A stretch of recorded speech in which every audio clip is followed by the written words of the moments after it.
Awesome. Hi, Alicia. Well, Hi. hey, welcome to the show. Welcome all the Life Sparkers out there. We are with Alicia Mandt Pfifer today. Yes. Yes, she's recently married. Yes, very exciting. Actually, anyone So want to see? there you go. Love it. Yes. What, 2 months now? Not even. Month and a Uh, half. we're approaching 2 months in December, so Awesome. yeah. All right. Well, Alicia is actually my stepdaughter, and I have known her since she was 19, I think. Yeah, 19? Was 19? 19 Yeah. going on 20. Yep. And her mom had recently passed away, and it was a little fresh for her dad to start dating, but he did with me, and we ended up getting married. And so that has been almost 9 years now. And I have watched you literally grow from that 19-year-old broken, sad person into an incredible woman of confidence. And one of the things about this show that I always like to talk about is that none of us have ever arrived. Never in our lives will we get to the point of like, well, I don't need to work on that anymore. But man, you have made so much progress on coming into yourself. And I am so proud of you. You have inspired me so many times. And not that everything's been easy between us, because it hasn't. But I think that one thing is between us is that we're honest with one another. And one of the things about LifeSpark is that we really can only make progress when we tell the truth. And so, as hard as that is, I think I will speak for the two of us. We've certainly learned to communicate in a different way that isn't, coming at each other constantly. And that A we long really time, but approach. yeah. Yes, we have a lot of love for one another, and Mhm. we've earned respect with one another. And I would Mhm. like to just listen to your version of your story because I have had so much fun watching you grow into the woman that you are, and I could not be more proud of you. Your father could not be more proud of you. And so, yeah, tell us what that's been like for you. Okay, well, if we're gonna start from when you and I originally met each other, my mom had recently passed. We were best friends, and that was earth-shattering for me. I really never anticipated my life without her, so that definitely created a lot of anger. She was very religious. She went to church all the time. She was like the leader of the potlucks and would stay after church to make sure everything was taken care of. Half of the money that we received from her uh, funeral stuff we put towards the church. So I definitely know that like the relationship that I had with God at that point shattered. And I didn't have a strong relationship with God to begin with. I I believe that there is a spiritual intertwining that everybody is connected with, and if you believe there is more, then there will be more for you to understand. And if you don't believe that there is more, then you will only understand what you know or believe to be true. Right. So for me, my relationship with God completely shattered. I hated him. I was very disappointed in the fact that he would take one of his strongest angels, his hardest warriors, his you know, so that was hard. I also was engaged at 19. I grew up in a really small town, and I didn't have a great relation. Like things at home were okay, but I definitely was the type of kid that I just needed to get out of where I'm from. I didn't belong in a small town. I didn't belong somewhere where I was going to marry somebody I went to high school with and live with everybody that I went to high school with for the rest of my life. I love the people that I still talk to. I just knew that that small town was not for me. So when my ex-fiance left me about 4 months after my mom died, my ex-best friend, uh, who is my husband's cousin by marriage, super fun twists, helped me move up here. My dad's family is up here. My mom's adopted and biological family lives up here in Washington, like Vancouver, Washington, Portland area. So it was smart for me to move. And it was an intelligent move. It was a move that was well calculated because I had people around me that if I failed, I would fail and possibly have somebody to help me get back up. And Mhm. even though it was 6.5 hours away and two whole states away from, well, a whole state away from where I grew up, it was like, it was just far enough that I felt safe, but far enough that I knew I couldn't go back. My progress came from pushing myself to continue going. Like, so moved up here in October of 2016. My mom passed in February. My ex-fiance left me in August. I started beauty school in January of 2017. I had heart surgery right before that because I was so anxious. I worked at Starbucks. I drank too much coffee. And it continued to exacerbate my heart issues. So then I ended up having heart surgery. The bonus out of that was I got to keep my dog. So I got to have my childhood dog stay with me for the rest of her life. Mhm. Um, when I started beauty school, that was very interesting because I don't know, I'm just not from a big city. I didn't have all of the big city lingo that I needed to have. I wasn't 21, so I couldn't go out to the bar with everybody. I've never fit in. I've always had a sharp angle pushing me out. I've always had like been too big for some spaces, too loud, too abrasive, too this, too that. It's hard. It's hard to be the person that is sometimes the biggest person in the room.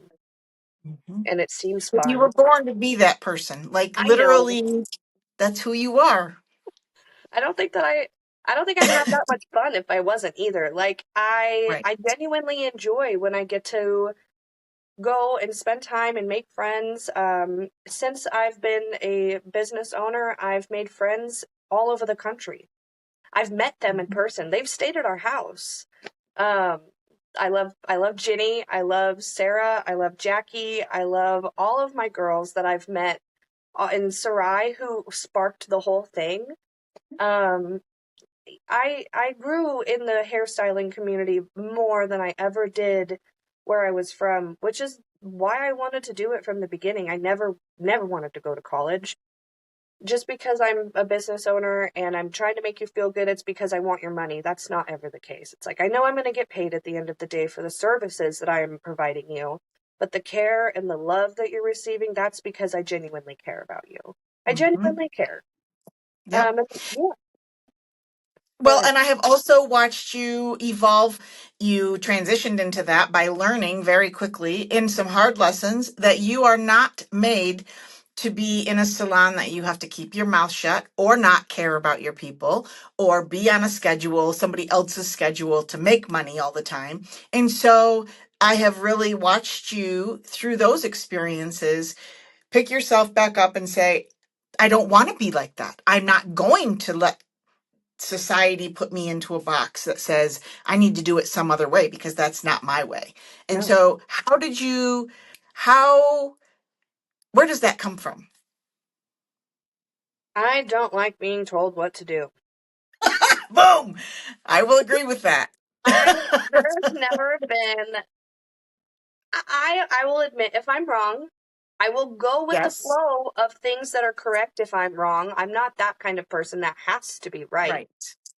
Right. but I want what I want and I get what I want because I work for the things that I want. And I hear a lot with people in the chair, they'll talk about like their employees and they're in their early mid 20s and they're just like that. I can't get their attitude's not there, their this isn't there. And I was genuinely raised with a work drive. Working for what you want, the life that you want, but that has also given you a lot of experience and a lot of exposure to a lot of people, a Mhm, lot of different personalities, a lot of different scenarios where you were mhm. like, this works, this doesn't work. Um, Not everyone learns from experience. So I want to give you kudos for the fact that you do and you have learned very much what works for you and what doesn't work for you. Yeah. Um, yeah. So what do you do to maintain your confidence on days that you aren't feeling it? On days that you wake up and you're just like, I don't want to do this today, or I don't.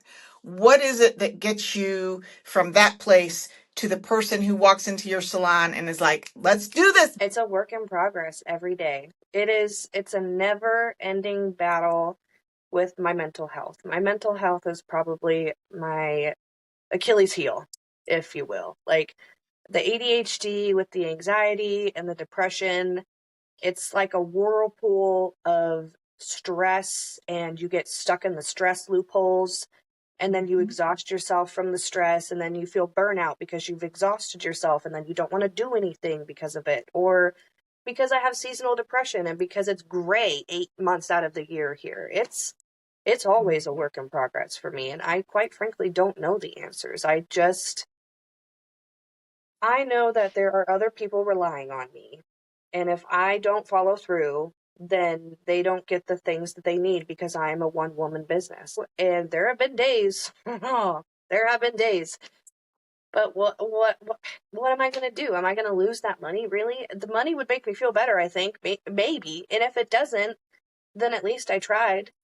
It's Right. a tough battle with fighting with your brain all the time, and I definitely experience that at a very high level. And so I that's why a lot of the times I've lost friends because I don't go out, I don't hang out with a lot of people, I don't spend a lot of time out of the salon.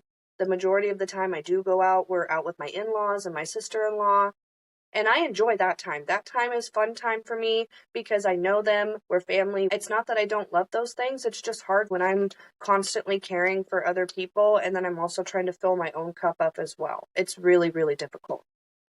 Hmm. We have established a relationship to the fact that you can say what you need to say, be honest. And I love that you're always honest with you. Like, even when you call, you be like, earlier this week, you called and said, it's totally my fault, and blah, blah, blah, and I did this, and I did that, but I just, bah. And it's like, okay, but you own it. And, Mhm. half of the battle is owning your shit. And I've watched you do that, and I love you for that. So kudos to you on that. So, yes, and connection, authentic connection, I think, is also a huge part of confidence and part of for everyone. And Right. so, I would say that what I just heard you say, the tool for you that you use is that you stick to your people and you don't Yes. really step a lot outside of that now because you've really learned that you need your people, and those are the people who are going to keep your confidence high. We're going to Mhm. love you and support you. And so choose your people wisely, I guess, is maybe. Right. Just take your time, and like if your people really show their cards really early on, and if you don't pay attention to it and you start to dismiss it almost instantaneously, that's when it becomes a habit.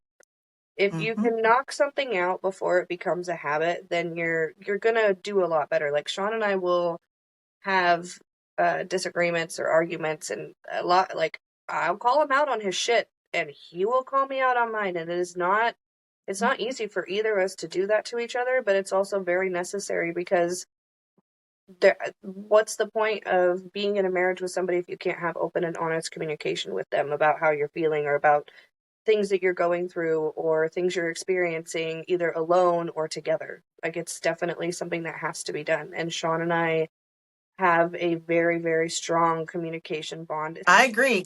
It is hard, but relationship without conflict is not actual true relationship. No, Um, it's a uh, facade. It is. And conflict is part of life. And so, part of learning to be a confident person is learning about conflict and how to deal with it without attacking or without any grace, Right. in any of that. But so super important. So, tell me who you're a hero to. I would say Karina Your and dogs. Olivia. My dogs, yes, my dogs, of course. But I definitely think that the way that I have continuously, intentionally poured into my cousins, a lot, if as long as they allow me to, I think that that's been something that I have cherished, but not only I have, but they have as well. Like we have a different kind of relationship. We're not just like, yes, we're cousins, and I'm sure everybody feels like they have a special bond with one specific cousin. But to have two cousins that are 10 years younger than me and to be able to have open, honest, fun, real connection conversations with them, it's something that I've very much intentionally put time into. I really have. I I am very proud of them both, and I couldn't be more proud of them. I really couldn't. They inspire me to keep working my ass off at the things that I'm doing because I may be shorter than them, but I still want to be cooler than them. I love that.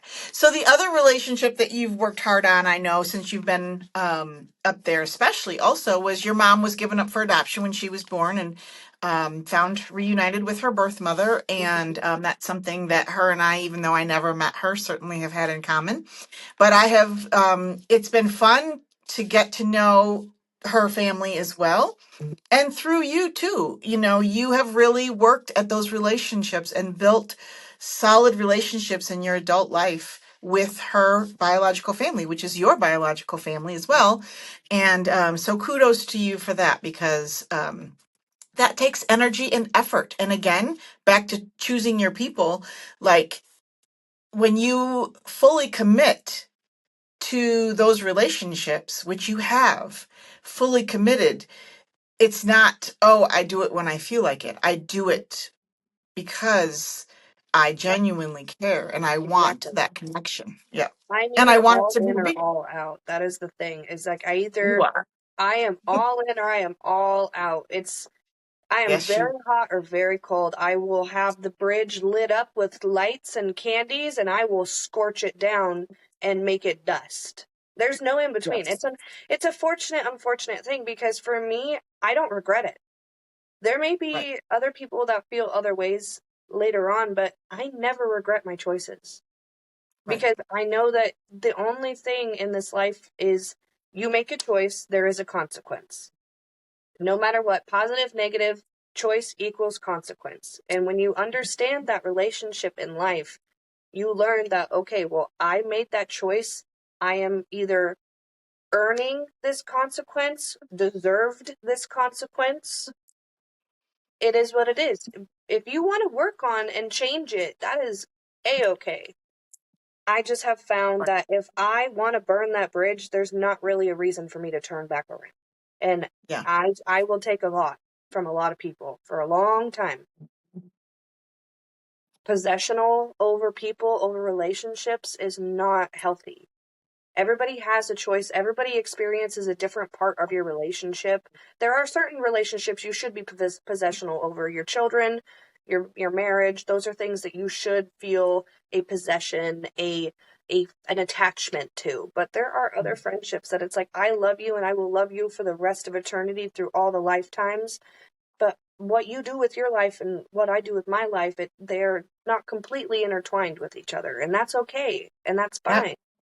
Yep. One of the things we've talked about a lot in life is being responsible to someone versus being responsible for someone. And Yeah. it's exactly that. It's, I am responsible to you, not for you. So even though you are, now that you're an adult, um, yeah, you're going to make your choices. And we, as your parents, those are your choices. And luckily, you make good choices. So, Right, I'm doing my best not to do my worst. yes, love you. I love you for that. So, one of the other things I wanted to talk to you about specifically, because it is confidence related, but it's also part of what you do for a living. But I think it's something that a lot of people struggle with is you change your look a lot. You change. What a great time to talk about this. You like I literally have looked the Context, same. I I just dyed my hair 2 weeks ago. Yes, it's now orange as of right now, Yeah. but it was blonde, and it's been every color under the sun. But Hmm. it isn't just your hair. You change your makeup and you change your clothing styles, and you've kind of settled in a little bit. But I love the fact that you have the freedom. Um, you have, like me, we have grown into our bodies and I have a love our woman's body. bodies. Yes. You have learned to embrace that and love yourself. And it's like, if I'm 110, I'm good. If I'm 180, I'm good. Hmm. Whatever it is, like, I love the fact that you have found a way to look in the mirror and be like, yo, I love it.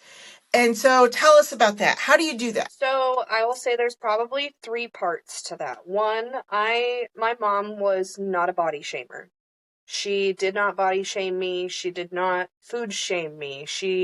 I have pancreatitis, so my diet was already restricted because of medical issues. Not necessarily because I was fat. I was actually a very skinny, very healthy child throughout, Mhm. I will say, till I was probably about 16. Then I hit the hormones and got a little fuller everywhere. Started eating salads every day because heaven forbid I'm 175 pounds. Um, when my mom died, I gained about 60 pounds. I went up to about 250, 255, and that's the biggest I've ever been. Um, and that was hard. That's my body was not my body. And I definitely, mm, I hated clothes. My relationship with clothes, and that was when I was going to beauty school. So I had to wear all black, which I hate the color black. I hate it. I'd never wear it. It is an accent color only. It is a belt or a shoe or a hat. Um, Yep. so I do Yep. not wear black. It is not my thing. It made me sad. It made me hate my clothes. It made me not want to wear my clothes. All I bought was leggings and oversized long gray shirts and cheap shoes because I was broke. Broke as a joke. I definitely hated my body. And when Sean and I first started dating, there were multiple dates that we missed because I would put on probably 20 different outfits and I would have a meltdown by the end, like a full blown meltdown, and we would not get to go out. I had a really hard relationship with my body till 20 from 2016, like in an unbearable relationship, basically. Like, didn't want to look at myself in the mirror, couldn't stand it, couldn't stand buying clothes, couldn't stand shopping, couldn't stand any of it. It was probably till 2021. And so COVID obviously didn't help either. I'm sitting alone in my apartment by myself. My dog had passed away earlier that year, so I was completely alone. And it was awful. Everybody had an awful time during COVID. We could all talk and have multiple podcasts on that one. Yep. Um, We'll and get to that. my body relationship now is, I understand that it has jobs, and my next job in life, I would like to have a baby at some point in this lifetime. So my next job for my body is to start creating a healthy, safe body for a baby. Mhm.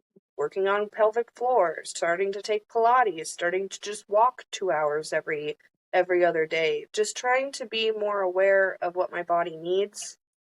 My goals rely on the things that I want to achieve in life, and Sean and I are working very hard to um, build our future. We're working on our credit scores right now. We're working on our debt to income ratio. We're working on putting a down payment, making a down payment for a home.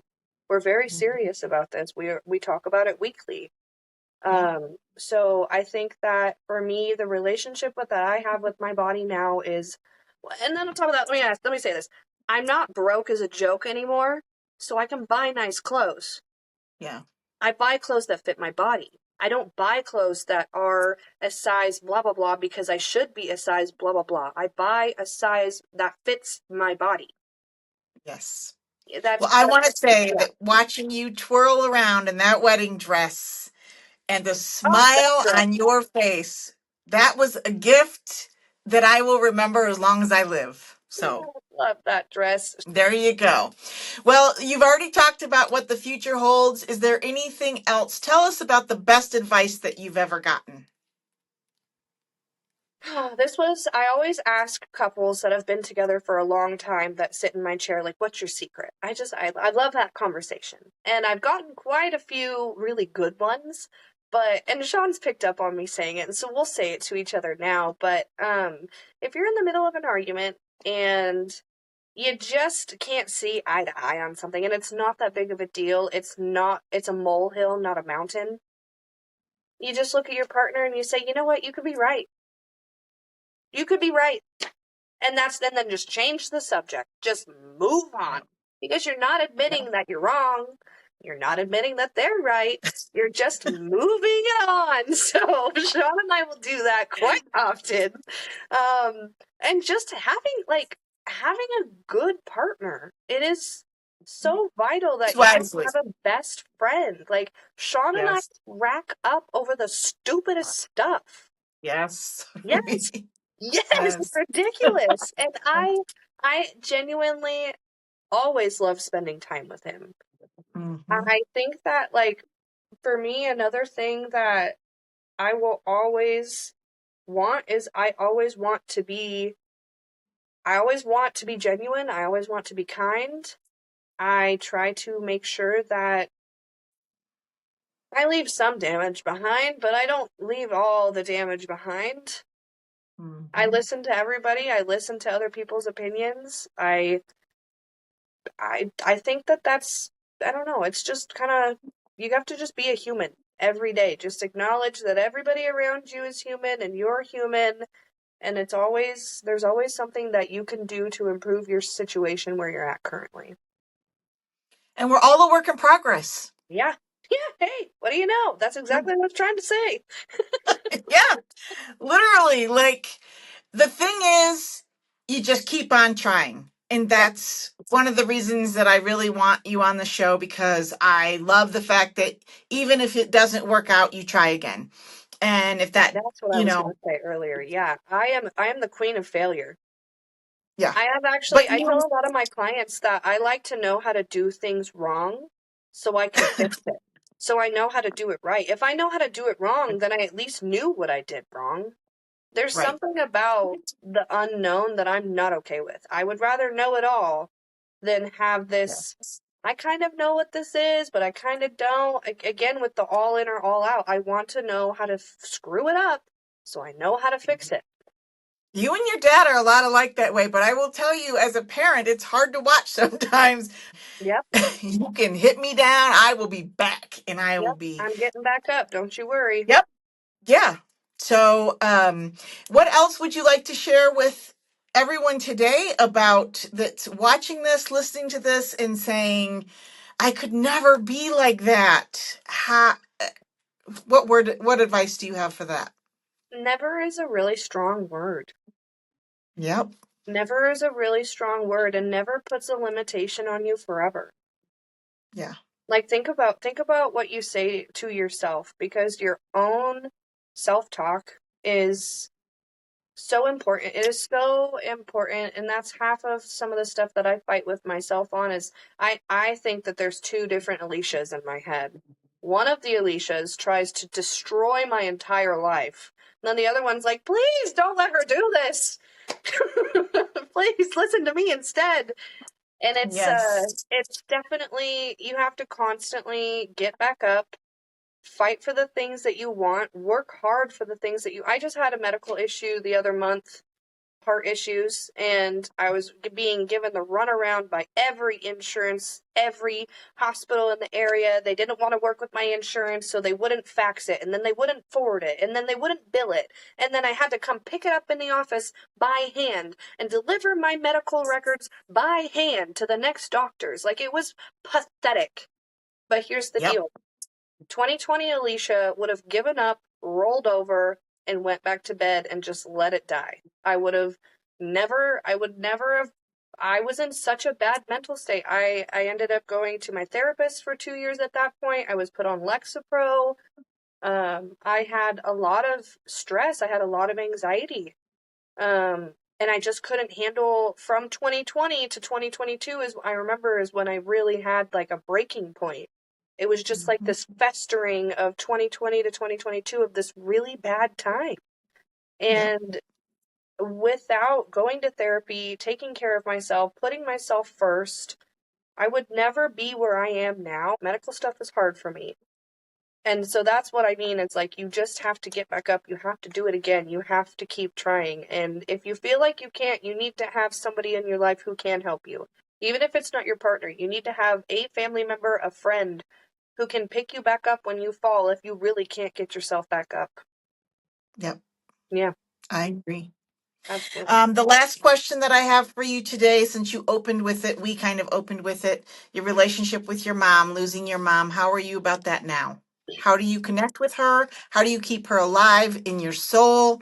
And how do you honor her every day? She's a tough one because I go back and forth between acknowledgement and denial, I think.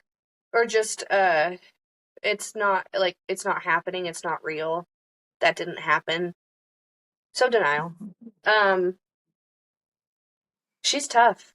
Yeah. I try to process it. I do. I get hung up a lot. I get hung up in a lot of the with all of the new things going on, like with me getting married. That was really hard. And Mhm. once we buying a home, I mean that's super super awesome. But like, I don't think it's as big to me as like having a kid. That's going to be really sucky. I will say having you in my life has definitely, like, we have not had the easiest relationship. We had a very tough relationship from the very beginning. I was very resistant of you to the point where it blew up my dad and I's relationship. It blew up my brother and I's relationship. It blew up my family and I's relationship because I wanted nothing to do with you. And I mean that with love because it's not fun to say, but it is true. I know. It was hard. She was my best friend. I'm Hmm. gonna try and say that I without know. crying. um, so, dealing with it never gets easier. Losing your mom never gets easier. It doesn't matter No. how old you are, because I have clients who are 40s, 50s, and we talk about if we've lost our moms, and we have those kind of conversations, and yeah, it just never gets easier. You just No. understand, acknowledge, and try to be there for each other because you get the ache. Right. And Yeah. so, yeah, I think that if you lose somebody in your life that is a pillar, is what I like to call it. You lose a pillar, it takes a really long time to build it back up. And it completely destables the foundation. It changes the whole shape of everything. It was, yeah, I still fight with it. It's definitely one of those demons like lack of self-confidence. That's the type of relationship that you get with a mom, and it's so irreplaceable. It's Yeah. so it's so different. Right. But Gilmore Girls has been helping me heal some mother-daughter bonding trauma. I will say that. I've Good. never watched it I am before, glad to but hear now that. it's something. Well, we are absolutely out of time for today, but I can honestly tell you that there are so many things that we need to talk about. So we're going to say until next time on this Yeah. one because there is so much for us to discuss. But for today, I want to thank you. I want to tell you how proud of you I am again and that I love you so I'm much. proud of you too. And Congratulations on this badass journey you're going on. thank I'm proud of you. Good. so glad to have you be a part of it. Yes. I love you. Love you too. Have a great rest of your day. You too. Bye. Okay. Bye.